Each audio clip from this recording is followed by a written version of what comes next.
మనవడు మనమరాళ్ళు, కొడుకులు కూతుర్లు వీళ్ళందరితో ప్రస్తుతము ఉండాల్సినటువంటి పరిస్థితి లోపల జీవనోపాధి కోసము ఆటో నడుపుతూ తన జీవితాన్ని కొనసాగిస్తుంది కరీంనగర్కి చెందినటువంటి ఉమ. ఇక్కడ మనకు ఈ కనబడేటువంటి ఉమ తన భర్త ఎప్పుడైతే ఇటు కాలం చేశాడో, కాలం చేసిన తర్వాత ఆ భర్త నమ్మినటువంటి వృత్తి ఏదైతే ఆధారపడేటువంటి వృత్తి ఉంటుందో అదే వృత్తిని ఇప్పుడు తన వృత్తిగా చేసుకొని ప్రతిరోజు కూడా ఆటో నడుపుతూ కూడా జీవనం కొనసాగిస్తుంది. దాదాపుగా ఆటో నడపాలంటే చాలా కష్టమైన పని.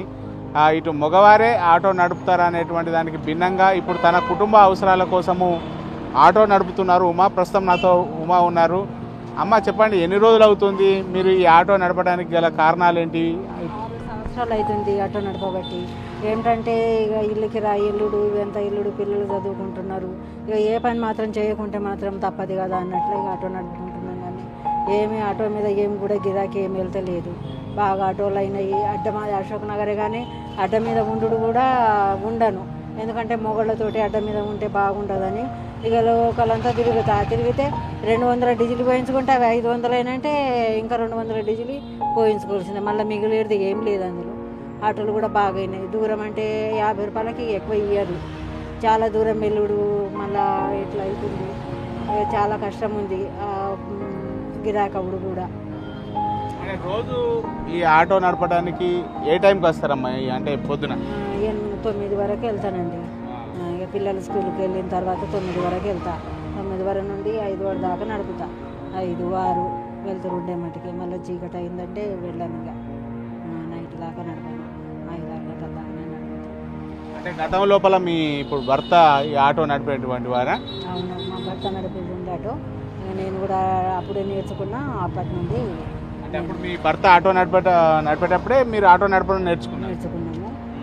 ఎందుకంటే ఇక ఆయన ఎక్కువ శాతము తాగడానికి బానిస అయ్యిండు. ఈ ఆటో నడిపి తాగడానికి బానిస అయ్యి లివర్ ఖరాబ్ అయ్యి చనిపోయింది. ఇక ఈ ఆటో ఎందుకు అమ్మేయాలి, నాకు కూడా వచ్చు కదా అన్నట్లు ఇక నేను నడుపుదాం అనుకుని ఇక దీన్ని నడుపుతున్నా. ఏదో ఇంత ఈ ఆటో నడుస్తలేదు చక్కగా ఊకే చేసుడు. మళ్ళీ దీనికి రిపేర్లు అయినప్పుడు అలా 2000, 3000, 5000 ఇట్లా రిపేర్ చేసుడు అవుతుంది. ఇదే మా కొత్త ఆటో ఏదైనా ఇట్లా లోన్లు వెళ్ళినాయి కదా అట్లా ఇప్పిస్తారనుకొని కూడా గంగుల కమలాకి కూడా కలిసిన ఆయన ఇక అంతలో పడిన ఎన్నికలు వచ్చినాయి. ఆయన ఏం సమాధానం ఇవ్వలేదు.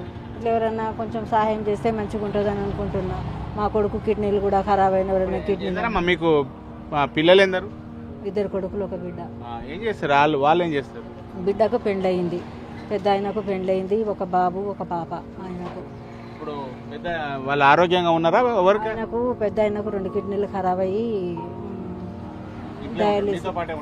డయాలిసిస్ చేయించుడు అవుతుంది. వారంలో 2 సార్లు డయాలిసిస్. అదేంటే ఇక దీన్ని ఆరోగ్యశ్రీ కార్డు మీదనే కానీ ఇక బయట అయితే పైసలు అయితే కానీ అంతో ఇంత మేము పెట్టుకోవాల్సి వస్తుంది. కోడలు ఇప్పుడు మా అబ్బాయి మంచిగా ఉన్నప్పుడు ఆరోగ్యంగా ఉన్నప్పుడు ఇంట్లోనే ఉండేది, మిషన్ కుట్టేది. ఇప్పుడు ఆమె వేరే పని చేస్తుంది, వేరే షాపుకు వెళ్ళి పని చేస్తుంది. ఇప్పుడు ఇంకా ఏం కోరుకుంటున్నారు అంటే మీరు ఇప్పుడు ఈ వయసు లోపల నిజంగా ఆటో నడపడం అంటే చాలా ఇబ్బందిమైనటువంటి పని. ప్రభుత్వాన్ని ఏం కోరుకుంటున్నారు మీరు? ఏం కోరుకుంటున్నామంటే మాకు కొత్తపల్లిలో ఇల్లు ఉంది కానీ ఉంటే ఏం చేయలేము. మాకు వ్యవసాయం లేదు, ఇంత ఏం లేదు. అక్కడ కూడా ఇప్పుడు వ్యవసాయం పనులు ఏముంటలేవు. మా బాబు ఇంత హాస్పిటల్లో చేసాడు, ఆయన కూడా ఇప్పుడు చేయడం లేదు ఎక్కువ శాతం. డయాలిసిస్ అయిందంటే 1 వారం రోజులు పోతే ఇంకా పనికి వెళ్ళలేడు, చక్కగా చేయలేడు ఆయన. ఇక మా కోడలు చేస్తే ఎంతకంతే 5000, 6000 పొద్దున 9 గంటలకు పోతే మళ్ళీ 9 గంటల దాకా. ఇక అందుకే ఇంత మాకు ఇల్లు సాయము. మా కొడుకు ఇంత పింఛన్ కొరకు కూడా పెట్టుకున్నాం. ఆయనకు పింఛన్ కొరకు పెడితే ఇదివరకు కూడా ఏమీ ఇది కాలేదు. ఇక్కడ హైదరాబాద్ సచివాలయంలో కూడా పెట్టిండ్రు పింఛన్ కొరకు. దాని కొరకు ఇదివరకు ఏం కూడా తెలియలేదు. ఇక అందుకే అందరు కలిసి ఉంటారు. ఉమ్మడి కుటుంబం. ఇక ఇల్లు కిరాయి నెలకు 6000 ఇల్లు కిరాయి, కరెంటు బిల్లు వేరేనే, బోరు బిల్లు వేరేనే. ఎల్లుడు కష్టంగా ఉంది. ఇక ఈ ఆటోకి ఇటు చేసి ఇటు పెట్టుడు అవుతుంది. మా కొత్త ఆటో నన్నకి ఇది ఏంటంటే అప్పుడు దళిత బంధువులు ఆగిచ్చింది చూడు, అట్లా నన్ను ఇచ్చినా కానీ ఇది మార్చేసి తీసేద్దాం అది ఉంటుంది అనుకొని కూడా అట్లా మస్తు ట్రై చేసినా కానీ అట్లా కూడా కాలేదు. మొత్తానికైతే ప్రతిరోజు కూడా ఉదయము 9 గంటల వరకు ఆటో పట్టుకొని ఇటు నగరం లోపల ఉన్నటువంటి వీధి గుండ్లకు వస్తుంది. తర్వాత ఇక్కడ గిరాకీ వస్తే రోజు కూడా గిరాకీ లభ్యమవుతుంది. కానీ ఎక్కువ దూరం ఆడవారు కాబట్టి ఎక్కువ దూరం పోలేకపోతున్నారు. రోజు 9 నుంచి సాయంత్రం 5 గంటల వరకు కూడా ఆటో నడిపితేనే తనకు జీవనోపాధి ఉంటుంది. ఎందుకంటే తన కొడుకు కూడా ఇప్పుడు ప్రస్తుతము డయాలసిస్ పేషెంట్ కాబట్టి ఖచ్చితమైనటువంటి పరిస్థితి లోపల ఆటో నడపాల్సినటువంటి పరిస్థితి వస్తుంది. తనను ఆదుకోవాలని చెప్పి ఇటు ప్రభుత్వాన్ని ఇటు అదేవిధంగా దాతలను కూడా కోరుకుంటున్నటువంటి పరిస్థితి కనబడుతుంది.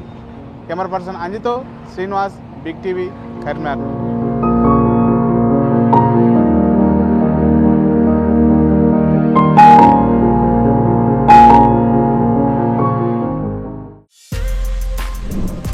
For more videos like this, subscribe Big TV channel.